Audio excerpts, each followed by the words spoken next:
का लैंगिक असमानता से आप क्या समझते हैं? दो लिंग होता है, स्त्रीलिंग और पुल्लिंग। और अक्सर हमारे समाज में देखा गया है कि पुरुषों को ज्यादा स्वतंत्रता प्रदान किया जाता है, महिलाओं को रात को तुम लोग 9 बजे अगर निकलेगी तुमको निकलने दिया जाएगा? नहीं। और लड़का सब 9 बजे निकलेगा तो उसको कोई पूछेगा भी नहीं होगा, पूछेगा?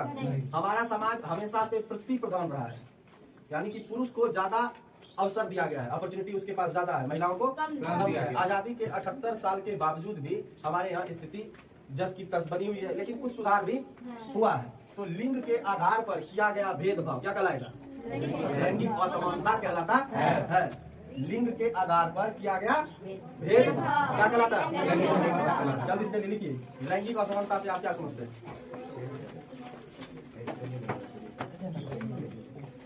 लिखिए, लैंगिक असमानता से आप क्या समझते हैं? हो गया? देखिए आंसर, लिंग के आधार पर किया गया भेदभाव लैंगिक असमानता कहलाता है। लिंग के आधार पर किया गया भेदभाव लैंगिक असमानता कहलाता है। लैंगिक असमानता कहलाता है। हो गया? जो एक सामाजिक समस्या है, अशिक्षा के कारण लोग लैंगिक असमानता करते हैं। अशिक्षा के कारण लोग लैंगिक असमानता करते हैं। पढ़ा लिखा लोग लड़का लड़की दोनों को क्या समझते हैं? बराबर, सबको पढ़ाते हैं, सबको लिखाते हैं। लेकिन जो पढ़ा लिखा नहीं होता है तो उसके दिमाग में ये बात घुस जाता है, बेटा सब कुछ कर सकता है, बेटी कुछ भी नहीं कर सकती। जबकि लेकिन अब ऐसा कोई बात नहीं है। हमारे देश का सबसे बड़ा पद होता है राष्ट्रपति का, और अभी वहाँ पर एक महिला बैठी हुई है जिनका नाम है द्रौपदी मुर्मू। सोच लो, जब एक महिला राष्ट्रपति बन सकती है, फाइटर जेट भी उड़ाती है महिला, बड़ा बड़ा प्रोफेसर, अनेक ऐसा कोई पद वर्तमान समय में नहीं रहा है जिस पर महिलाओं ने कार्य नहीं किया। सब पर कौन किया? लेकिन हमारे यहाँ ऐसी मानसिकता बनी हुई है, बेटा ही कर सकता है, करे। तो ये अशिक्षा के कारण होता है। आज स्थिति देखिए, अगर तुम लड़कियां या महिला कोई बीमार पड़ती है तो हमको डॉक्टर के पास ले जाना होता है। किस डॉक्टर को दिखाते हैं? पुरुष डॉक्टर को, महिला डॉक्टर? महिला डॉक्टर कब बनेगी? जब पढ़ेगी। तो हर वह आदमी जो लड़कियों को पढ़ाने में आगे योगदान नहीं देता है, उन लोगों को कोई अधिकार नहीं है कि वो अपने परिवारजनों को एक महिला डॉक्टर से दिखाए, क्योंकि उसने पढ़ने नहीं दिया बच्ची को। अगर उसको पढ़ने दिया जाएगा तभी ना वो बनेगी, पढ़ने नहीं दिया जाएगा तो बनेगी कैसे? इसलिए सबको पढ़ाई लिखाई करना चाहिए और थोड़ा मन से करना चाहिए, ताकि वह भी अपने जीवन में कुछ कर सके और आगे बढ़ सके। लैंगिक असमानता समझ गया? लिंग के आधार पर किया गया भेदभाव कौन सा बनता है? कहलाता है, या किसके कारण होता है? अशिक्षा। मुख्य वजह क्या है? अशिक्षा। पढ़ा लिखा लोग नहीं है, इसलिए शिक्षा का बात समझ पाता है। तुम्हारा गरीबी, तुम्हारा सब कुछ दूर कौन कर सकता है? शिक्षा दूर।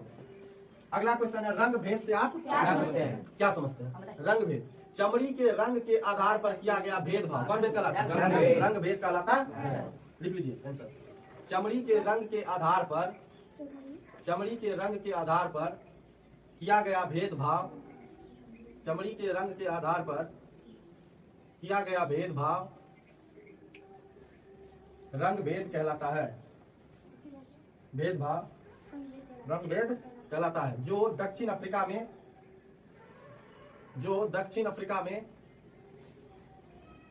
प्रचलित थी,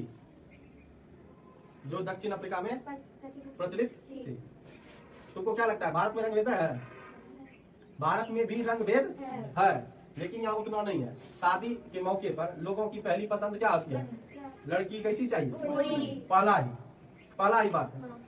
हाँ, पढ़े। और एक बात देखो, बचपन से ही हमें खेल खेलते थे, कैरम बोर्ड खेलते थे। उसमें 2 तरह का गोटियां, ब्लैक और व्हाइट। ब्लैक का वैल्यू क्या है? व्हाइट का। तो वहीं से तुमको रंग भेद दिखाया गया, उजरका का वैल्यू ज्यादा है, करका का वैल्यू कम। जबकि यहाँ पर हम होना क्या चाहिए? हमारे रंग में भेद होना नहीं चाहिए। यहाँ गुण वैल्यू रखता है, गुण का महत्व है। जो जितना गुणी, आप 2-3 को का हम तुमको नाम बताते हैं, कभी गूगल पर जाकर उस सब का नाम सर्च कर लेना, जिससे तुमको पता लग जाएगा कि उसका रूप अच्छा है कि उसका गुण अच्छा है। एक जमैका के सबसे बड़े तेज दौड़ने वाले लोग हैं, उनका नाम है उसेन बोल्ट। कौन है? Usain Bolt. जो देखने में तो क्या कहें भगवान, आप देखेंगे तो पता चलेगा, लेकिन गुण की वजह से आज दुनिया में उनका नाम है। तुम्हारे दक्षिण अफ्रीका के एक राष्ट्रपति हुए नेल्सन मंडेला, कौन? कभी उनका भी नाम फोटो सर्च कर दीजिए, देखिएगा। देखने में एकदम से बदसूरत तो है, लेकिन गुण उनका देखिए तो देखिए, आज दक्षिण अफ्रीका का पहले अश्वेत यानी कि काले राष्ट्रपति में से उनका नाम आता है। एक बार गांधी जी के साथ दक्षिण अफ्रीका में यही काम हुआ था। गांधी जी फर्स्ट क्लास का टिकट लेके रेल में सफर कर रहे थे, लेकिन हुआ क्या, उनको बॉगी से निकाल दिया गया, क्योंकि दक्षिण अफ्रीका में व्यवस्था थी नहीं, काले लोग फर्स्ट क्लास में सफर नहीं कर सकते, इसलिए उनको क्या कर दिया गया, स्टेशन से बॉगी से निकाल के फेंक दिया गया। और फिर वो आदमी देख लो कितना बड़ा पावर था, लड़ा नहीं, अंत में अपनी सत्य और अहिंसा के ताकत के दम पर भारत से अंग्रेज को बाहर किया, क्या ना। भारत की आजादी की पटकथा लिखने में महत्वपूर्ण भूमिका निभाया किसने? महात्मा गांधी। तीसरा सबसे इंपॉर्टेंट क्वेश्चन लिखिए, धर्मनिरपेक्षता से आप क्या समझते हैं? धर्मनिरपेक्षता से आप क्या समझते हैं? धर्मनिरपेक्षता से आप क्या समझते हैं? धर्मनिरपेक्षता से आप क्या समझते हैं? देखिए, धर्मनिरपेक्षता क्या होता है? धर्मनिरपेक्षता मतलब होता है सब धर्म बराबर है, कोई भी धर्म किसी से बड़ा और छोटा नहीं है। भारत एक धर्मनिरपेक्ष देश है, यहाँ पर हिंदू, मुस्लिम, सिख, ईसाई सब क्या है, सबको बराबर नहीं, सबको अपने अपने धर्म का प्रचार प्रसार करने की पूरी स्वतंत्रता प्राप्त है। आगे अगर अभी रोड पर से जय श्री राम का नारा लगते हुए आगे बढ़ेगा तो उसको कोई रोक नहीं सकेगा। उसी तरह कोई मुस्लिम का रैली निकलेगा, मुहर्रम का यात्रा जो निकलता है, उसको रोक पाते हैं? ईसाई, सिख सब कोई अपना अपना धर्म प्रचार प्रसार कर सकता है। जैसे तुम रामनवमी के अवसर पर बाजा बजाते हो, उसी प्रकार ऊ मनाता है ना, उसमें क्या कहते हैं, अल्लाह अकबर सुबह शाम करता है। तो सबको अपने अपने धर्म को बढ़ाने का, अपने अपने धर्म का यशगान गाने का सबको अवसर है। धर्मनिरपेक्षता हमको यही सिखाता है, सब धर्म अच्छा है। इसलिए कबीरदास ने बहुत अच्छी बात कही थी, नदिया एक घाट बहुतेरे, कहत कबीर समझ के फिरे। सब धर्म एक ही है, हमको खाली भेद है, खाली हिंदू है, मुस्लिम, सिख है। जैसे नदी एक होता है, उसका किनारा अलग अलग, घाट अलग अलग है। गंगा तो गंगा ही है, भागलपुर का भी गंगा जी गंगे है, पटना का गंगा जी गंगे है, लेकिन घाट क्या है? उसी प्रकार भगवान एक ही है, उसका कोई कुछ नाम से पुकारता है। जैसे तुमको मास्टर अलग नाम से पुकारता है, मम्मी पापा अलग नाम से पुकारती है, दोस्त अलग नाम से पुकारता है ना, सबका स्पेशल है, लेकिन है तुम कौन सी? एक पाँच है तुम, बस वही खेला है। भगवान एक ही है, कोई अल्लाह से नाम से पुकार देता है, कोई राम के नाम से पुकार देता है, कोई वाहिगुरु का के पुकार देता है, कोई चर्च में जाके मोमबत्ती जला के पुकार देता है। तो धर्म, भारत में किसी एक धर्म को बढ़ाना संभव है नहीं। और तुम एक चीज ये भी देखा होगा कि भारत का राष्ट्रीय गान है, राष्ट्रीय गीत है, राष्ट्रीय जीव है, राष्ट्रीय पशु है, सब है, लेकिन राष्ट्रीय धर्म है कोई धर्म? राष्ट्र सबसे बड़ा धर्म हो जाता है हमारा मानवता। किसी को हम बचाएं धर्म पूछ के नहीं, बल्कि आदमी इंसानियत के नाम से उसको अगर बचाएंगे तो हम एक अच्छे आदमी बन सकते हैं।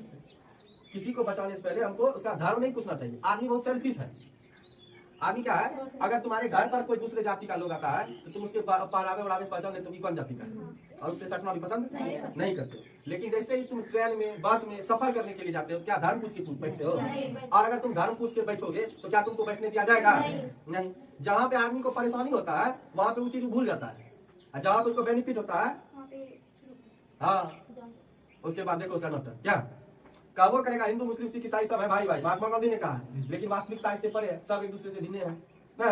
कहने का है भाईचारा बड़ा, देश में शांति व्यवस्था को बरकरार रखने के लिए हमको सभी धर्मों का सम्मान करना चाहिए। तो अगर आपको किसी धर्म से कोई परेशानी है, आपको कोई धर्म अच्छा लगता तो आप चुप रहिए ना, जो उस धर्म का लोग है वो जाने। क्या हम अब उसका विरोध करें, वो धर्म खराब है, तो ये अच्छा बात नहीं है।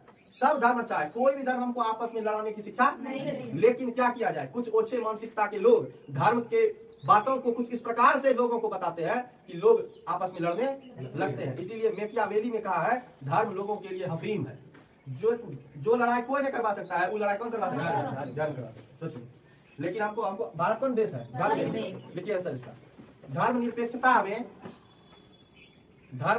हमें सर्वधर्म समभाव सिखाती है। धर्मनिरपेक्षता हमें सर्वधर्म समभाव सिखाती है। हाँ, धर्मनिरपेक्षता के अंतर्गत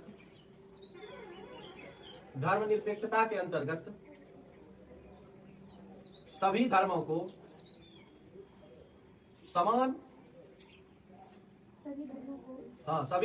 समान माना जाता है। सभी धर्म के लोगों को अपने अपने लोगों को अपने अपने धर्म का प्रचार प्रसार करने की धर्मों का प्रचार प्रसार करने की